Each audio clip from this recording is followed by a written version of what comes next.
Kinetic is a blockchain crypto investment firm based in Hong Kong and Puerto Rico. Founded in 2016, they were the first fund in Hong Kong and one of the earliest in Asia.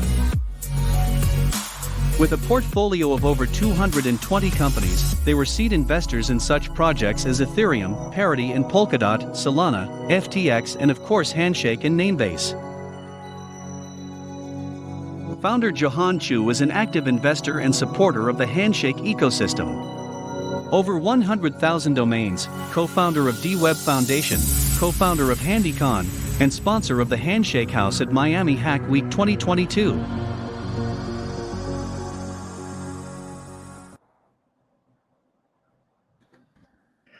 All right, everybody. Thanks for enjoying my glasses. All right, so we're in the next session. Yeah, I mean we're playing these ads. That's a non-voice, not my voice, but that's Kinetic Capital's video with a voiceover, and that's Jahan's script. He says over 100,000 names, so pretty amazing, right? In Handshake. So today's session is Drew Rosener, and he was meaning to do it live, but unfortunately, family came up, so we had a pre-recording. I did it with him, and we can play that back. I will be here for questions and answers or chats. I'll be in the chat with you, as I got a lot of insights from Drew during this session. It's a fascinating one. It's very fresh. Just was done a few days ago, so we could load it up on the screen, please. And he's a top domain investor. Great to have you back, Drew, to HandyCon. You were one of our top sessions last year, and you're the CEO of Media Options, an award-winning domain broker, having arranged top deals in the space in both Web2 and Web3. I've also seen that you're an innovator and investor a lot in the space, and I'm really excited to have you back. Thanks for being here with us, Drew. No, I'm excited to be back. Handshake's a great community, and I had a great time doing the talk last year. Also got a lot of positive feedback from people. Actually continue to get positive feedback from people on Twitter. So cool. Excited to participate. Nice. Okay, so yeah, I mean, time flies. I can't even believe it's been a year. I mean, especially now. Well, it's funny. It's like, I agree, right? On some level, it feels like you and I were just having this same conversation a short while ago. But then at the same time, if we actually zoom out and think about all that's happened over the course of the last year, it seems like an infinite amount of time. Yeah, so maybe we just start there. I mean, there's so much to cover, but what are some big things? I mean, I know you have a Bored Ape profile photo on your Twitter, and I think that was that just coming out last year at this time? I think it literally was about to mint a couple weeks later after after Handshake Conference last year. Yeah. So yeah, I mean, I don't know. Yeah, how are you feeling now? I mean, from this year to last year. Oh man. All right. Well, I mean, that's a really broad question, but I think we have a lot. I think it's gone in both directions, right? So we've got a lot of clarity on some of how's this thing going to play out. I think I've gotten a little bit of clarity around the way that I think this transition, if you want to call it a transition, will take place. But at the same time, so infinite a number of new avenues, channels, expressions of Web3 have emerged. I would argue that a lot of that came about as a result of the NFT space, and even more specifically, the Bored Ape Yacht Club, because of the type of community that they were able to build, and all of the derivatives that came out of that, and what that means for Web3 domains. And so, I think maybe that's a great place to start, actually. Yeah. It's just all right, Bored Ape Yacht Club, the whole NFT space exploded in ways that I got involved in NFTs in 2018, right? I was a help co-found and investor in cryptograph.com. And we were the first NFT platform in the world to be doing like celebrity NFTs. We were one of the first people to launch NFTs, right? Outside of CryptoKitties. And it was like, we did Paris Hilton's first NFT. She didn't even know what an NFT was before. Ashton Kutcher, whose business partner, Guy Oseary, is now the manager for the entire Bored Ape Yacht Club, right? He didn't know what an NFT was. He did his first NFT on Cryptograph. And that was all in late 2019, early 2020, right? Not that long ago. But nobody knew what this stuff was. We were too early in the end. And so I think what happened is exactly what you said. Shortly after this talk last year, Bored Ape Yacht Club launched, and it somehow changed the entire game in the NFT landscape. It was by giving away the commercial rights to these NFTs, it was kind of the aha moment for me. And I think for the broader landscape of like, oh, this is what this means. Like, okay, art on a blockchain, cool. You can see the ownership, the previous ownership. You can track it. You can verify that this is the original, that this is what somebody says it is. There was a lot of utility driven from simply taking art, putting it on a blockchain. And obviously I'm oversimplifying, but at a broad level, it's like, all right, that is good. However, when you give away all the commercial rights that are now trackable on a blockchain and you can infinitely pay royalties back to the creators and all this stuff that comes with the financial aspects of it, the administrative aspects of it, and now the commercial aspects of it, like, whoa, okay, that's a big idea, right? And so that got me excited. And so I went really deep into Bored Ape Yacht Club. I probably at one point was probably one of the largest Bored Ape Yacht Club owners. But even more interesting for this conversation is like, what are the implications of the explosion of that NFT space? Obviously, the low-hanging fruit, easy one is like, oh, well, domain names are the original NFTs. And in particular, decentralized domain names clearly are NFTs by definition. And so that's interesting because it has implications for the value of NFTs if we're looking at how hot this space is. And these decentralized domain names have a greater utility than, I would argue, 99% of the NFTs out there. And so, but if we drill down further, one of the bigger implications is, all right, let's say one of the hottest categories, at least up to this point, of NFTs is what we call the PFP, right? The profile pic. And as people want to utilize their NFTs for, to flex, let's say, it's at the end of the day, the fact that there's like the economic incentives of NFTs, but really it's what art has always been.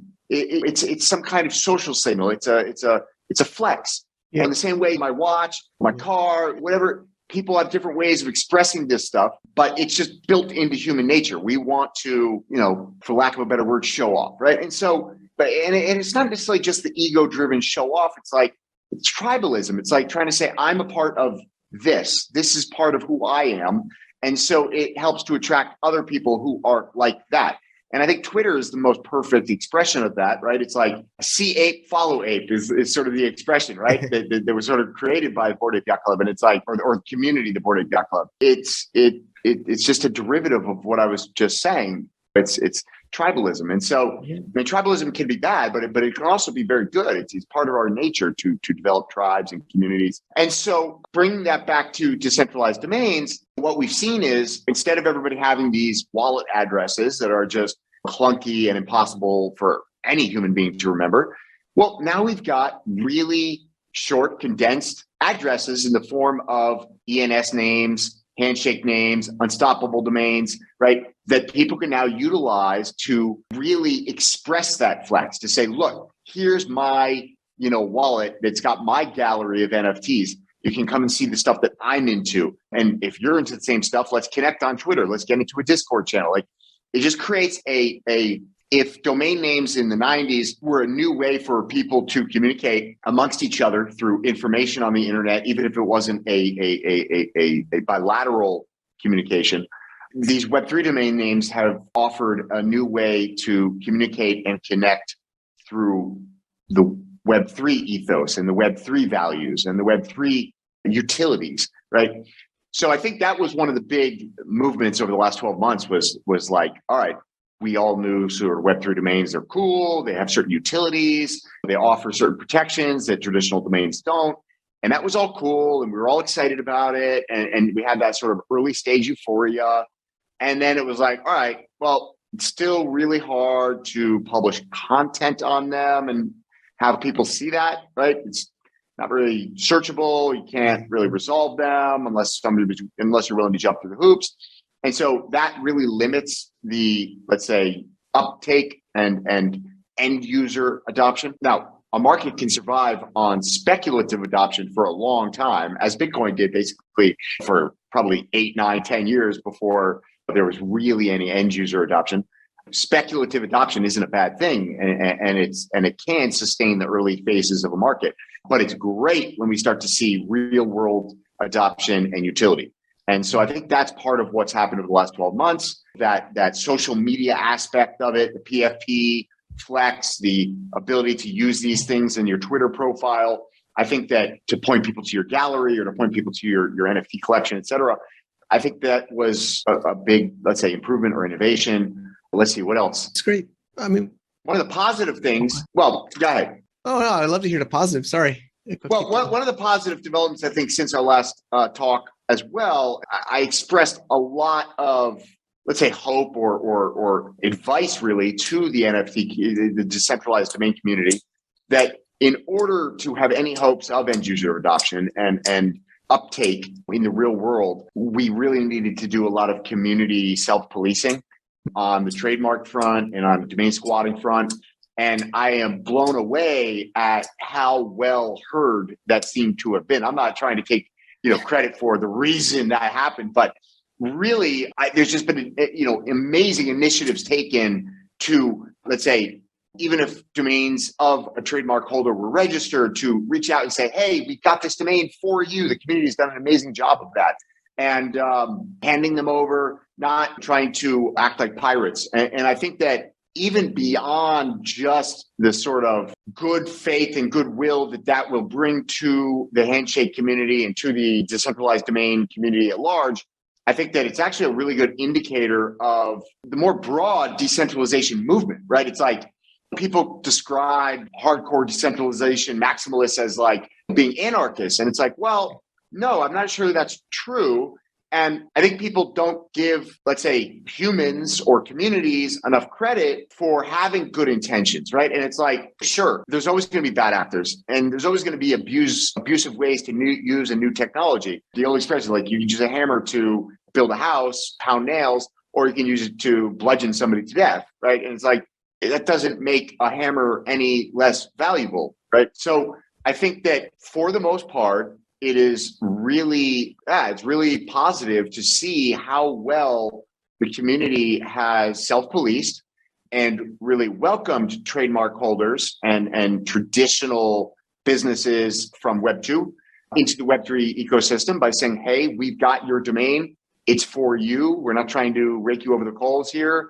And that's yeah, that was great. I remember that. That was a big takeaway from last year from your talk for sure. I mean, we've been commenting on it. And I think it's also crypto in general I think they're the crypto community is very gifting and donations. They put a donate address, Bitcoin address, people donate. We've seen it with a lot of projects. It's true. I'm really happy. Yeah. My next question is before recording, we're talking about, the old and the new worlds. Do you see more movement from your traditional community in the domain space moving into Web3 a lot or more? Has there been trends? I mean, there's pockets, right? So you've got a lot of holdouts that have no interest and are very much against it. I think that's any industry, right? Look at finance, right? It's like one day you've got JP Morgan saying Bitcoin is rat poison, and the next minute they're launching a whole division and providing billions of dollars of liquidity into the market. So natural to see a gradual progression. But yes, I mean, I was actually quite surprised at how much sort of speculative adoption was taking place across the various decentralized domain platforms over the last 12 months. I'm really shocked to see how much aftermarket action there is, across the various centralized domain markets. And I am seeing more and more interest. I to be honest and to be fair, I'm not seeing a lot of end user adoption or a lot of end user interest. Although that being said, actually just yesterday, one of our clients in the music industry reached out and said, "Hey, we would like to get all of our sort of decentralized domain extensions that make sense for our business." And so we're working on that now. So that was quite interesting. And I think that is actually my first client that's come to us saying, we want to go out and protect our trademark across all these Web3 domains. So that is quite interesting and probably a sign of more things to come. But yeah, I would say it's not a mad rush, but it certainly are positive signs. That's great. And then I mean, at the end of the day, like Namecheap and Richard coming in and yeah, that's great, really planting his flag. That's a big development. I mean, Namecheap is one of the largest domain registrars in the world. We are the largest domain brokerage firm in the world. Clearly, there's serious interest and intrigue from the legacy domain world, right? So Namecheap, hats off. They've been sort of first movers and early adopters of tech since their beginnings. And Richard and his team are just aces. They're super professional and excellent at what they do. So I'm excited to see what they do here in this space. Yeah, they've been really, really contributing a lot. And yeah, they also bought Namebase.io. It's just amazing. And yeah, I saw Richard is tweeting about it a lot, and he's really trying to get to make it even more decentralized in the marketplace, which is really awesome. I was just kind of asking about traditional domain investors to Web3, but even within this kind of Web3, there's people that buy the domain decentralized domains, but they don't buy the JPEGs. That kind of, even in the Handshake community, some of these people watching today are like almost joke about the JPEGs, right? Even the Bored Apes or these pictures, they say it's domains, but you don't need these NFTs. I'm with you. I mean, I have some Ethereum. I wish I got the Bored Ape, honestly, but I didn't. But I have some others, and I'm diversified. I have the JPEGs. I have the domains. I mean, what's your kind of take on that? Like, where should people be looking at or balancing? Or? Yeah, I mean, first and foremost, this is not financial advice, but I think that this is a question that can be broken out into a bunch of different parts, right? And so, from an investment standpoint, this is all new, right? This whole Web3 movement is new, and particularly, let's say, the more faceted stuff. Obviously, layer one crypto tokens is one thing. That's NFTs, centralized domain names, and all the stuff that comes with that, and the various types of NFTs, DAO structures. All of this stuff is new and innovative and disruptive. And I don't think that we can even begin to fathom all the ways in which they will develop. I think that in general, it's always smart to have exposure to emerging technologies to the degree that you can afford and to the degree of risk that you're willing to take. But I think not just from a financial standpoint, but also just from an educational standpoint, from a adaptive standpoint. I mean, I think that if there's a single skill, and I'm not the first one to say this, but there's a single skill that you need to survive in the coming 2 decades, it is adaptability. If you cannot act like a chameleon, if you can't adapt to new technologies, new geopolitical environments, new social environments, then you are going to have a very difficult time over the next decade or two. It's going to be change on a pace and on par with nothing that we have ever seen before in human history across every single field of technology, from the way that we organize socially, the way that we organize politically, the way that we treat money, the way we handle money, what we call money, the way that we interact with each other, the way that we communicate, the way that our health, every aspect of our lives is going to change. And so I think that, both, let's say, personal development wise and financially, I think it's very good to diversify and have exposure to a little bit of everything in this environment, because we don't know what's going to work. We don't know what is going to, nobody knew that NFTs were going to explode the way that they did, right? I mean, we're seeing over that same period of time, the last 12 months, we're seeing domain names in general just take off. And I mean, domains have been around since, 1985 was the first domain registration. This is not a new technology, really. You know what I mean? And suddenly, over the last 18 months, they've taken off in a way that I've never seen in the 23 years that I've been involved in domain names, or 25 years now that I've been involved in domain names. I've never seen anything like this. And so what changed, right? It's just perspectives changed. The needs of consumers changed, and the needs of businesses to address those consumers changed. And so I think it is critical to have exposure to as many different areas of Web3 as you can. And so, yeah, that means decentralized domain names. That means NFTs. That means participating in DAOs. That means doing anything that you can to learn about, participate in, and have financial exposure to these different technologies. Yeah, no, I totally agree with you. And then digging down a little bit more, I know this is always a hot topic in our in Handshake communities. There's obviously there's multiple decentralized domain extensions and choices, right? And I know you're an investor in Unstoppable, which is really doing well. And there's ENS domains you mentioned earlier, and I think there's even a few others that are, I don't know if they're gonna, can they all exist? I mean, what do you see in the future, like with all these different decentralized domain? So this is. I think I felt like I had even more clarity about what that future looked like last year. And today, I have to be honest, like, I don't know. I really don't know. It's like I was talking with a client. I guess actually yesterday was not the first one, because we actually had a client that came to us, this is maybe 4 or 5 months ago, and saying they wanted to get a particular domain. It wasn't actually for their trademark. It was for something else. But they wanted a domain that was it was a handshake domain, or a handshake domain extension, I should say. And they said, well, the guy wanted a really high price and they weren't willing to pay. And they said, well, what are our options? And I said, well, you don't have options. You're either going to pay the price or you're not going to get it. That's what it is. You know what I mean? There is no UDRP. There is no dispute mechanism. It's just you either pay or you don't. That's it.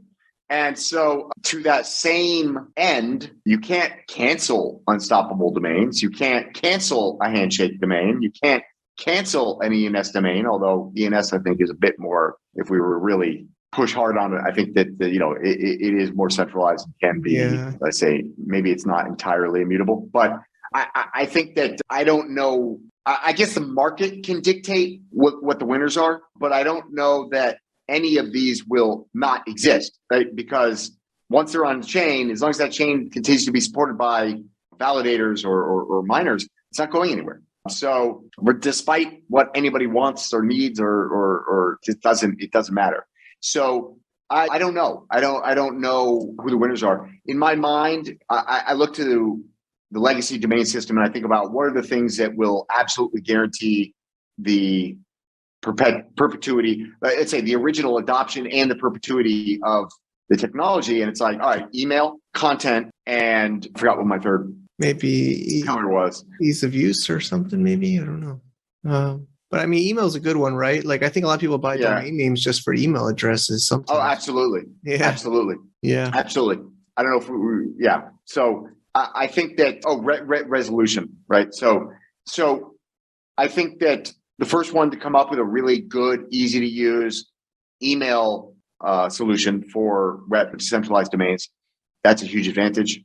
When it comes to content, content and resolution, I think are go hand in hand, right? It's like the ability to easily publish content, but you can publish the best content in the world. If people can't see it or find it, it doesn't matter. And so that leads us to resolution, which is basically browser resolution, right? And so it's like really the two linchpins are browsers resolving these domains and email solutions for the domains, and interoperable email ideally, right? So with interoperable meaning it sort of bridges the gap between Web 2 and Web 3.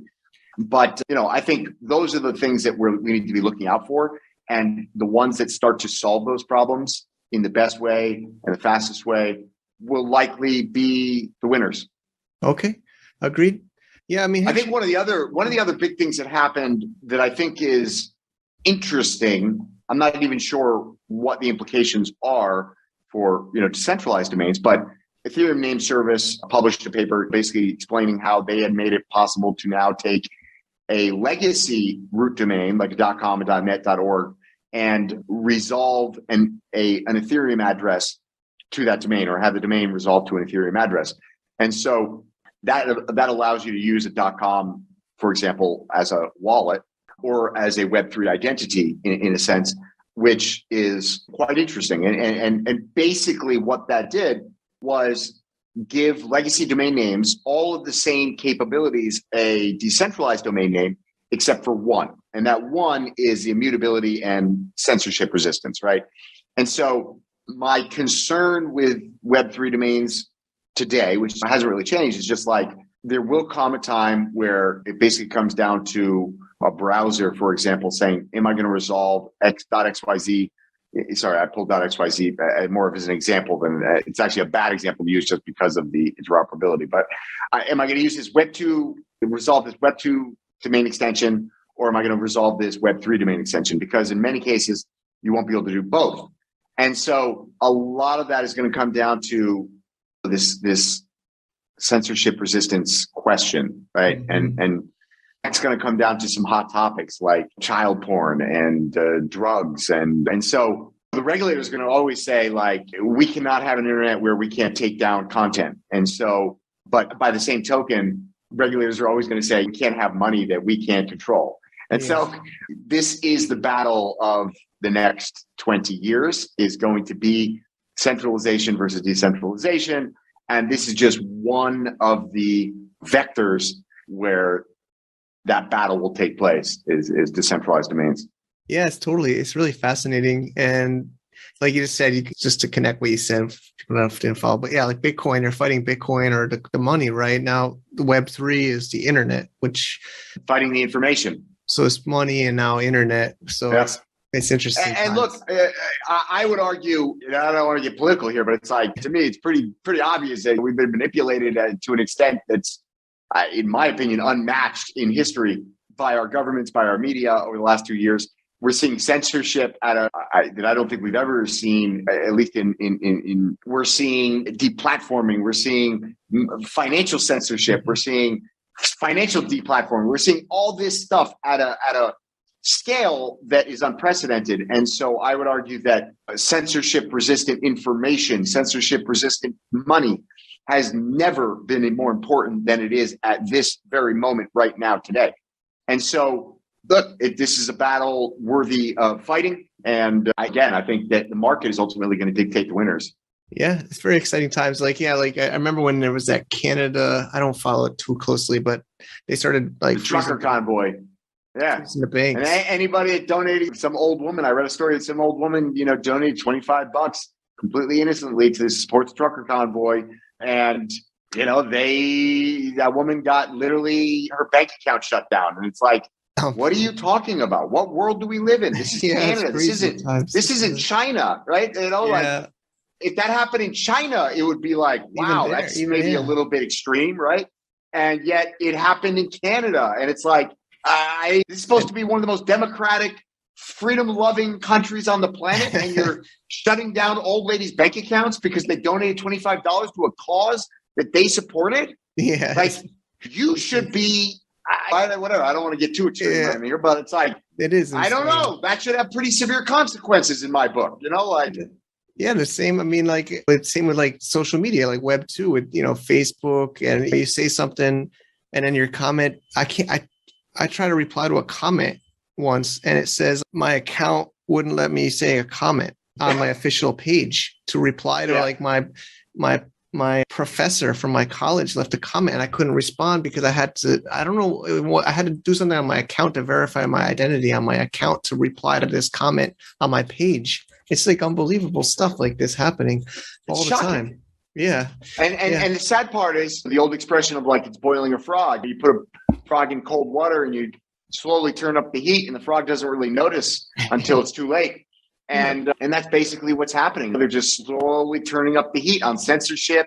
And unfortunately, the vast majority of the population worldwide, not just in any particular country, but everybody is just sort of taking it and accepting it. And that is the part that's really scary to me. Yeah. Okay. Swing back to the domain name investing world. I mean, do you, or when you have your hat on to like buy a decentralized domain versus like traditional domain, is there any differences in your approach? I know we talked about it last year, I believe, with a TLD, of course, and Handshake is a lot different than a traditional domain name. on left of the dot. I don't know if you want to touch on that a little bit, kind of getting to, I know it's getting kind of towards the end of our discussion here, but some strategies for people choosing names to buy or. Yeah, I mean, I think as people have started to come to understand NFTs more and sort of the metaverse has become a big topic, I think there's a really interesting comparison between decentralized domain names and the metaverse land, so to speak, right? And it's like, so I think you could say like Handshake is kind of like NFT Worlds, if anybody's familiar with that. NFT Worlds basically launched 10,000 unique NFTs. Each one represents a metaverse world that you own. It's your property. That world is basically like an open source version of Minecraft. It's also backwards compatible with Minecraft. You can upload these worlds into Minecraft and go in there and play, hire like a voxel architect that goes in and develops that world into a game or into a whole world or into a gallery, into a museum, into literally a planet. You could do, these things are massive, right? And they support massive multiplayer functionality and play to earn dynamics and tokenomics, and pretty interesting, right? So it's a wide open landscape that you can do many things with. I think that is sort of what Handshake is. And then you've got things that have reached more end user adoption, or like the Sandbox or Decentraland, which I think are things that people are much more familiar with. And you're seeing more adoption with like Snoop Dogg building a mansion in Sandbox and then selling tokens that allow people to come and interact with him in that mansion and come to small concerts that he hosts there and see his NFT gallery, et cetera. And I think the same thing goes for Decentraland, right? Like you have these sort of hosted environments within the broader Decentraland environment or within the broader Sandbox environment. And you can sort of exit the one plot and then walk over to another plot or teleport to another plot. And then you have these different places within this more controlled environment. And that's sort of like what Unstoppable Domains is, right? It's like maybe a little bit more hand-holding, maybe a little bit, say, simpler onboarding for an end user. But so there's trade-offs on both sides of that, right? Ease of use, usability, you're trading off that on Handshake, but you have much more flexibility and adaptability in Handshake. Whereas Unstoppable Domains, you have sort of easier tools for onboarding and connectivity, et cetera, right? And so, but you're more limited. You're getting something to the left of the dot as opposed to getting something to the right of the dot that allows you to put anything you want to the left of the dot, or open it up as a registry to allow others to register domains to the left of the dot on your domain extension, right? So I think that's a pretty good comparison of like a Handshake is more like NFT Worlds. Unstoppable Domains is more like buying a plot of land in Decentraland or in Sandbox.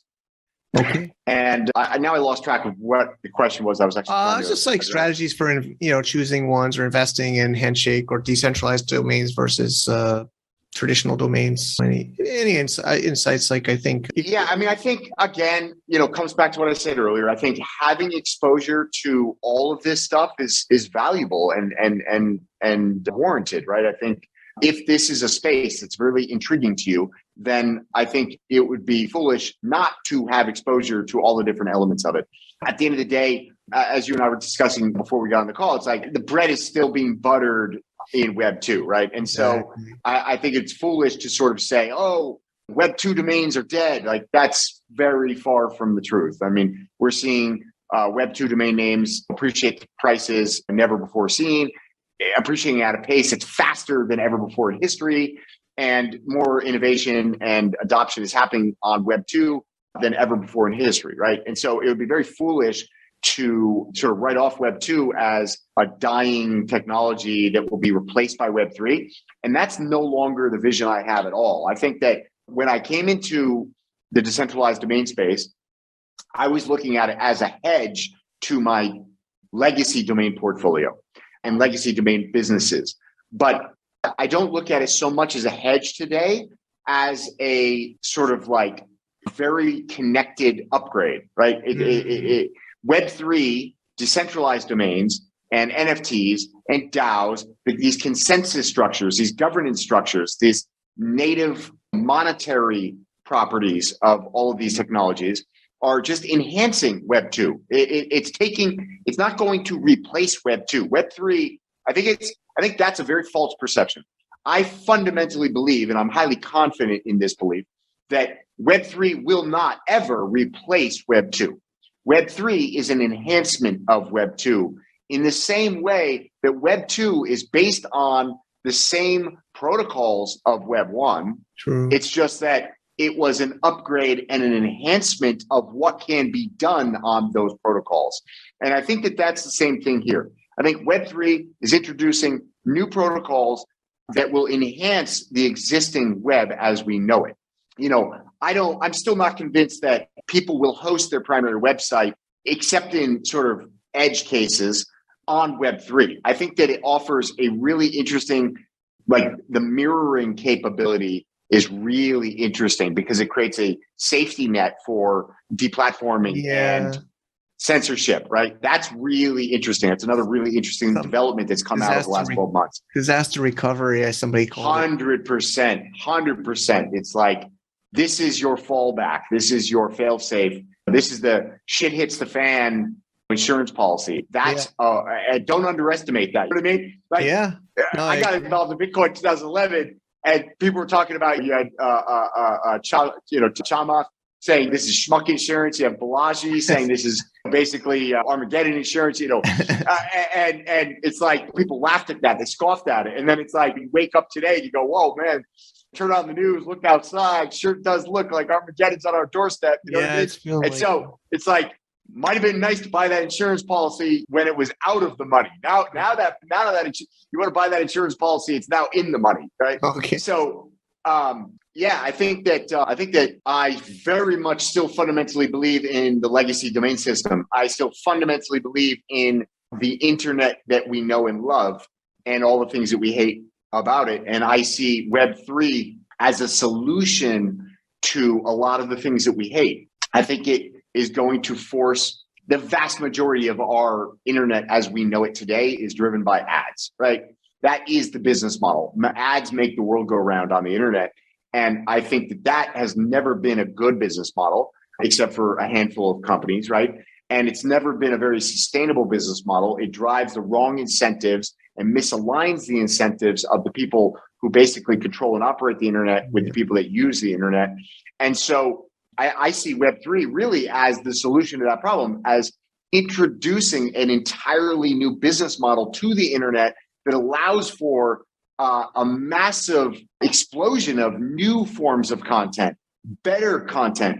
Instead of a race to the bottom in content in terms of quantity over quality, we're going to see a race to the top in terms of quality over quantity, and reformation of communities, less polarization. And so I really see Web3 as an enhancement and a really refreshing shift in the incentives of the internet. That's really what I see. And so I think it's, again, just I would be doing everything you can to enhance your personal development and learning around these technologies. And for me, at least, I don't learn. The best way for me to learn is baptism by fire, right? So just dive in, obviously do your own due diligence. Don't listen to anonymous NFT profile pictures on the internet.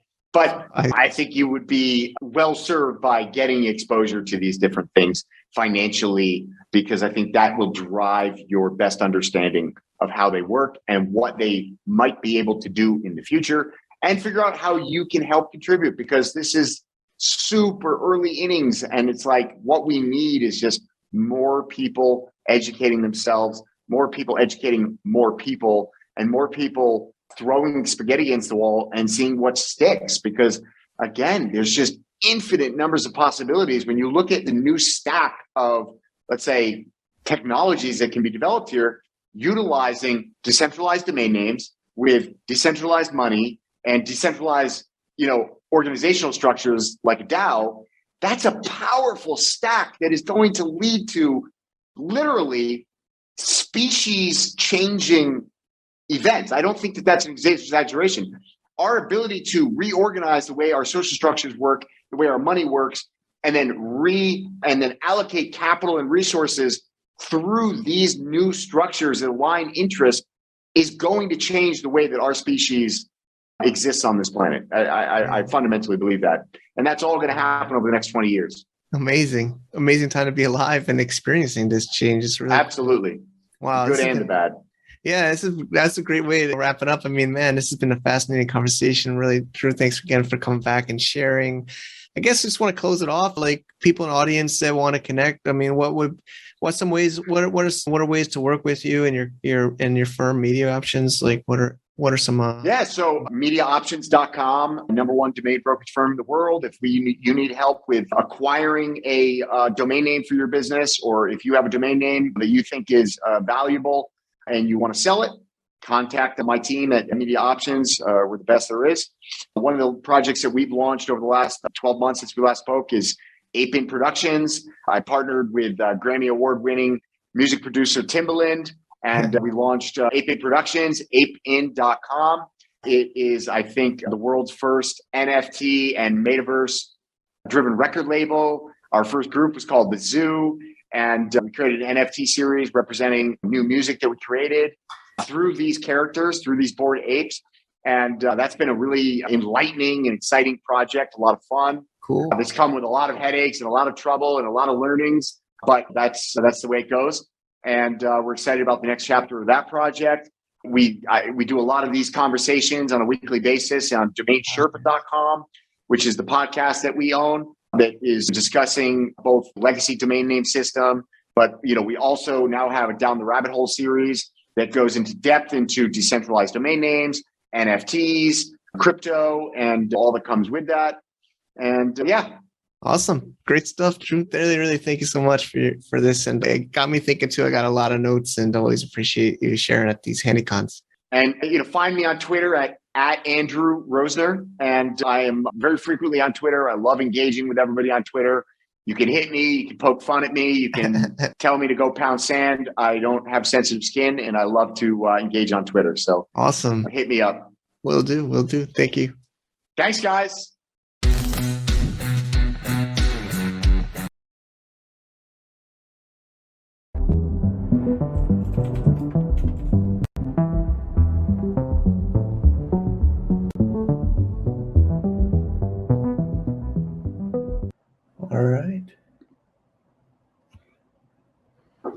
All right, I think we're going to take a quick little break here, and then we're going to be talking with Jordan, who made HNS chat.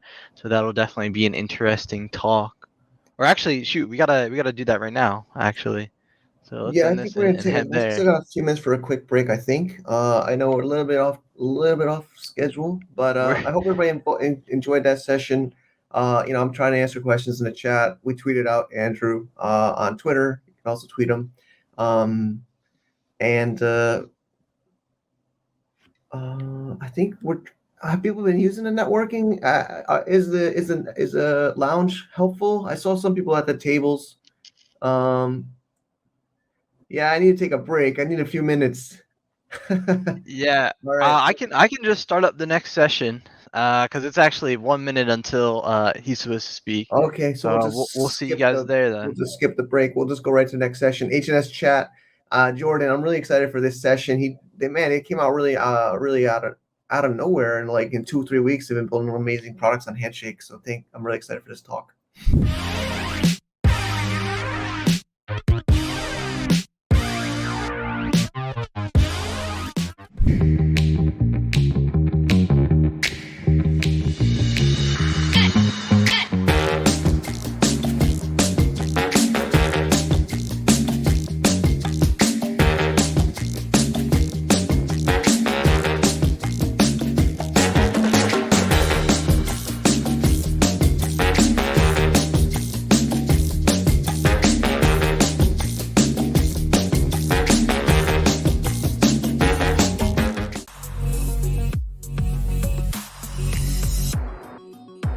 Kinetic is a blockchain crypto investment firm based in Hong Kong and Puerto Rico. Founded in 2016, they were the first fund in Hong Kong and one of the earliest in Asia. With a portfolio of over 220 companies, they were seed investors in such projects as Ethereum, Parity and Polkadot, Solana, FTX, and of course Handshake and Namebase. Founder Johan Chu is an active investor and supporter of the Handshake ecosystem. Over 100,000 domains, co-founder of DWeb Foundation, co-founder of HandyCon, and sponsor of the Handshake House at Miami Hack Week 2022.